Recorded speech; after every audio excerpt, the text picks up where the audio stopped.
Hola a todos, saludo cordial para quienes ven este video. Mi nombre es Kevin Muñoz Henao, seminarista de la Arquidiócesis de Florencia. En este presente video para el área de lógica abarcaremos 3 temas. En un primer momento abarcaremos a Aristóteles, su filosofía y un poco sobre su pensamiento. En un segundo momento abarcaremos la obra El Organón y en un tercer momento abarcaremos lo que es el tratado de lógica visto en esta materia. Iniciamos con Aristóteles, algunos datos sobre su vida, su biografía. Decimos que nace en Estagira en el año 400 a.C., por eso a él se le denomina también como el estagirita. A los 17 años, en una edad muy temprana, pertenece a la escuela de Platón, quien en cierta manera es su maestro, aquella escuela llamada la Academia, a los 17 años. Allí se forma, él da también dentro de su vida, da retórica, que es el arte de hablar, y la dialéctica, el arte de escribir. Él se forma en esa escuela de la Academia de Platón. Durante un tiempo, luego, después de la muerte de Platón, Aristóteles piensa que él va a ser nombrado como director, como la cabeza de la academia, de esa escuela. Al no ser así, Aristóteles decide retirarse, salirse de la academia y formar su propia escuela llamada el Liceo.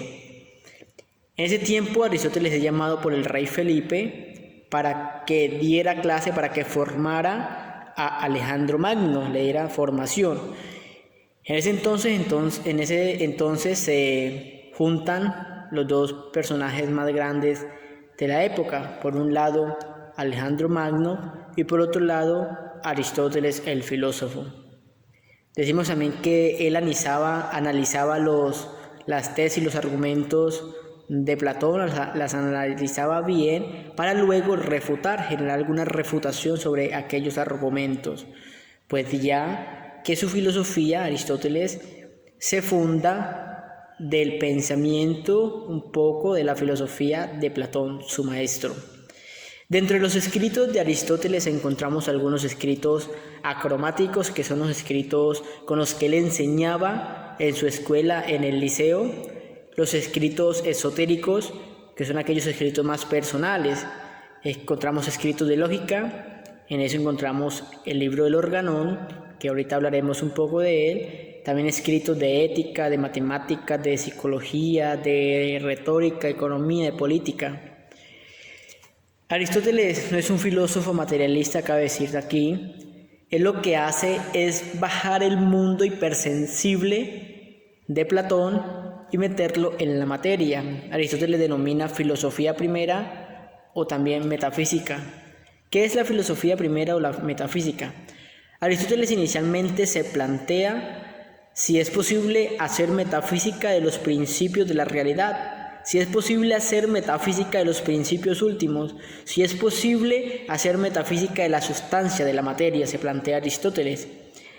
Su respuesta pues a esto planteado nos dice que la metafísica es posible porque existe un principio común en todas las cosas. ¿Y cuál es ese principio común en todas las cosas? Es el ser. Nos dice Aristóteles, él afirma que la metafísica debe tratar lo que es, que la metafísica estudia lo que es común a todos los entes, el ser. El objeto de estudio pues de la metafísica es el ente, es todo cuanto existe, todo lo que existe es ente. El principio con que se funda la filosofía, la filosofía de Aristóteles, nos dice que es imposible que la cosa sea y no sea al mismo tiempo. Para la no confusión pues de este estudio de la metafísica hay que aclarar qué es el ente y qué es el ser. El ente es la realidad completa, la realidad acabada, y ser es un principio de esa realidad. Aristóteles, como lo dijimos, no es un filósofo nada materialista. Aristóteles fue realista. ¿Por qué realista? Porque nos dice que todo lo que conozco me viene de los sentidos, de los 5 sentidos. Y eso que me viene de los sentidos es por medio de la abstracción. Yo atraigo por medio de los sentidos. Frente al idealismo de su maestro de Platón, nos dice que Aristóteles, su filosofía, que se destaca por el realismo y un mundo compuesto de cosas indivisibles, y esas cosas indivisibles de forma, que es la materia, y de forma, que es el alma, y de materia, que es el cuerpo.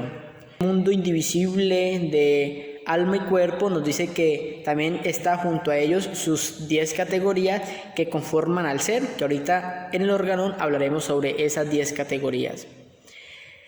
Las primeras ideas se generan por los sentidos, nos dice Aristóteles. Frente a la corriente aristotélica que da fuerza a la idea es el realismo, y frente a la corriente kantiana que da fuerza a la idea es el idealismo.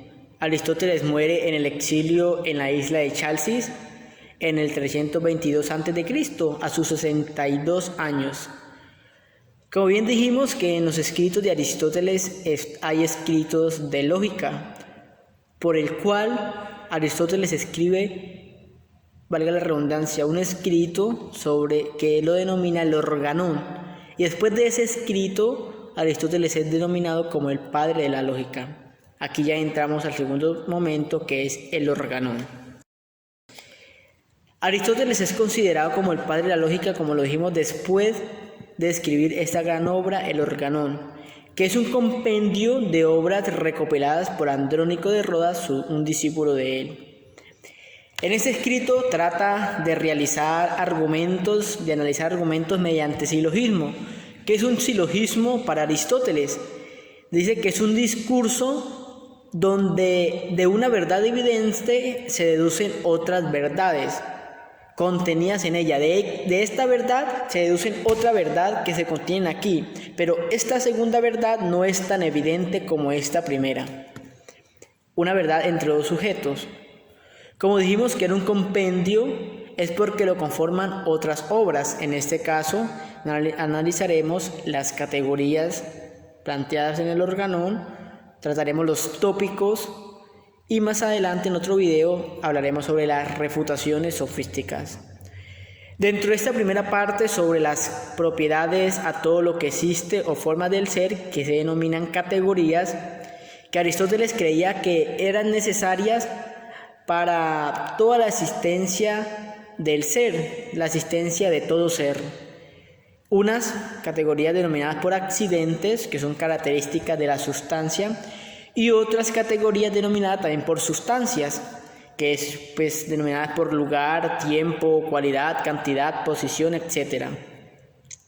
Un ejemplo para entender un poco esto, hablaremos de el perro es bravo. ¿Cuál es la sustancia? Pues el perro. Y el accidente es la característica de esa sustancia. ¿Cuál es la característica del perro? Bravo. Entonces, sustancia, perro y accidente, bravo.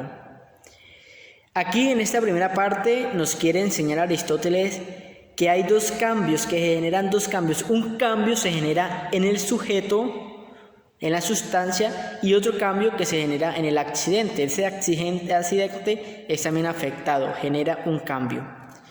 En la siguiente parte del Organón encontramos lo que se denomina los tópicos o métodos de la dialéctica, que los tópicos que hemos tratado y estudiaremos son los lugares del accidente, los lugares del género y los lugares del propio, que son hasta el momento lo que hemos abarcado. Podríamos decir en sí que los tópicos son aquellos razonamientos sobre alguna tesis o un argumento en general. Es la manera adecuada para plantear y refutar un argumento, refutar y plantear algo. ¿Cómo entendemos aquí? Aquellos tópicos son los que nos dan esas bases, esos fundamentos para que un sujeto plantee un argumento, plantee una tesis, y otro momento para que aquel que vaya a refutar esa tesis la refute de una manera adecuada. Uno lo plantea y el otro lo refuta. En el tercer momento, pues ya abarcando Aristóteles y el Organón, hablaremos sobre el tratado de lógica que estamos trabajando en esta misma materia. Antes de adentrarnos como tal de lleno a la lógica y su estudio, hablaremos un poco de la filosofía. La filosofía, decimos que hay diferentes definiciones sobre aquel término, ¿sí? Diferentes autores, diferentes filósofos que dan su punto de vista sobre la filosofía, que dan su definición. Miraremos la definición de Aristóteles, que él miraba la filosofía como metafísica, la miraba como filosofía in radice, como filosofía en la raíz. También está Santo Tomás de Aquino, que él mira la filosofía como la ciencia del orden. Y está también Platón, que nos dice que la filosofía no era otra cosa que la contemplación auténtica de la verdad. Entre muchos autores más, estos son como los más destacados. Así, entre otras definiciones. Pero en su definición etimológica, en su sentido etimológico, ¿qué significa la filosofía? La palabra filosofía es amor a la sabiduría. Decimos también que existen dos ciencias que preparan para llegar al punto final a lo que se llama filosofía. La lógica, por un lado, y la epistemología, que son dos ciencias que preparan para llegar por último a la filosofía, a la búsqueda de la verdad. ¿Qué es la epistemología? La epistemología enseña el conocimiento como un sujeto de la crítica y la posibilidad de alcanzar la verdad. Y la lógica, pues ya hablaremos ahorita de la lógica. Decimos entonces que la lógica viene del término griego logos. Sus primeros estudios de lógica en la historia pues se dieron primeramente por Demócrito, lo cual él trató de formular pues la ley de la razón suficiente. Seguidamente pues viene Sócrates y Platón también a generar aquellos estudios logísticos. Y luego viene Aristóteles, quien es denominado como el padre de la lógica. ¿Qué es la lógica para Aristóteles? La lógica para Aristóteles es una propedéutica, lo cual indica el camino para lograr pues, un conocimiento científico. Nos dice que es la ciencia pues, que dispone la mente para alcanzar la idea de las cosas, o sea, para alcanzar aquellos conceptos claros y precisos.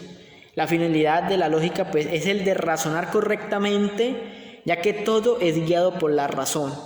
Son aquellas ideas de las cosas que yo me hago para llegar al conocimiento por medio de la razón, para llegar a aquella verdad. Todo por medio de la razón.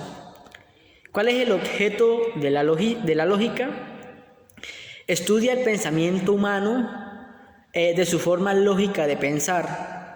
Por tanto, pues su objeto principal son los actos de la razón, que se enmarcan en tres: en la idea, en el juicio y en el raciocinio. La idea, juicio y raciocinio, que es el objeto material de la lógica, es lo que se estudia en la lógica: la idea, el juicio y la razón. Y también encontramos en la lógica un objeto formal, que es desde el punto de vista donde se estudia aquel objeto material. ¿Cuál es la división de la lógica? Según Aristóteles, nos dice que para comprender mejor su estudio, este autor, el filósofo Aristóteles, ha dividido la lógica en dos. Por un lado, la lógica formal, la lógica menor o forma, y por otro lado, la lógica mayor o material. ¿Qué es la lógica menor o forma? Nos dice que es aquella que se encarga de estudiar la materia de la lógica. ¿Cuál es la materia de la lógica? Como lo dijimos, la idea, el juicio y el raciocinio. ¿Qué es la idea? La idea son aquellas imágenes que yo me hago independientemente en la mente. Por ejemplo, podemos decir que el perro que tengo en mi casa es algo individual que me hago yo en mi mente. Es muy diferente a yo pensar el perro. ¿Por qué es diferente? Porque si yo pienso el perro no tengo unas características que la identifiquen. Entonces puedo pensar el perro, abarco lo universal, muchos perros. Decimos también que la característica de la idea pues son la comprensión y la extensión. Nos dice que a mayor extensión, menor es la comprensión. Como lo dijimos, aquí trabaja lo universal y lo particular. Como por ejemplo la idea del guayabo, del árbol del guayabo. Yo me hago una idea de ese árbol porque es individual. Es muy diferente porque la idea de guayabo es menor extensión, la comprendo. A decir la idea de árbol. ¿Por qué? Porque la idea de árbol es más extensa. Pienso muchos árboles, a diferente a la idea del guayabo, que es menor extensión. A menor extensión, idea de guayabo, puedo pensar la idea de guayabo. A mayor extensión, la idea de árbol, muchos árboles, menor es la comprensión. ¿Cuál es la división pues, de la idea? Dice que se divide por su extensión, que la podemos dividir por singular y común, por su razón de comprensión, que se divide como concreta o abstracta, positiva o negativa, simple o compuesta también.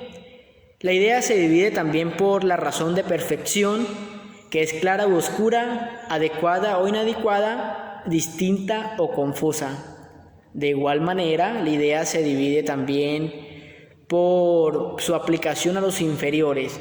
Aquí nos habla de 3 puntos. La análoga, que se presenta por elementos de una u otra forma. La unívoca, que es de igual forma. Y la equívoca, que es distinta. También hay ideas universales, como lo dijimos, que son aquellas que no tienen correspondiente fuera de la mente. Universal solo en mi mente. Y es exclusiva del hombre. ¿Por qué? Porque solo el hombre es capaz de razonar, solo el hombre es el único capaz de pensar aquellas cosas. El animal no tiene ideas ni imágenes, porque el animal no piensa, no razona. Ejemplo de universal, de la idea universal, yo puedo pensar hombre, idea de muchos hombres, árbol, la idea de muchos árboles, perro, la idea de muchos perros, etcétera. Así muchas cosas universales que puedo generarme en mi cabeza en la idea. También hay universales metafísicos, que son aquellos considerados solamente en la mente. Y hay universales también lógicos, que son también denominados como predicables, que son una manera de aplicarse a sus inferiores. Y son de 5 maneras: el género, que expresa la esencia de las cosas; la diferencia específica; la especie, que es de género diferencia, forma la especie, y la especie es inferior al género, ya que ésta especifica al género, la especie. La propiedad, que expresa un accidente que no puede faltar en la cosa, y el accidente, que es una cualidad que sí puede faltar, que no es tan esencial en lo planteado. Entonces, esos eran los 3 temas a tratar en este video. Queda pendiente el juicio y el raciocinio de las otras divisiones de la lógica. Ya con esto me despido. Dios los bendiga. La Virgen María los acompañe siempre. Espero haya sido de su mayor comprensión. Hasta luego.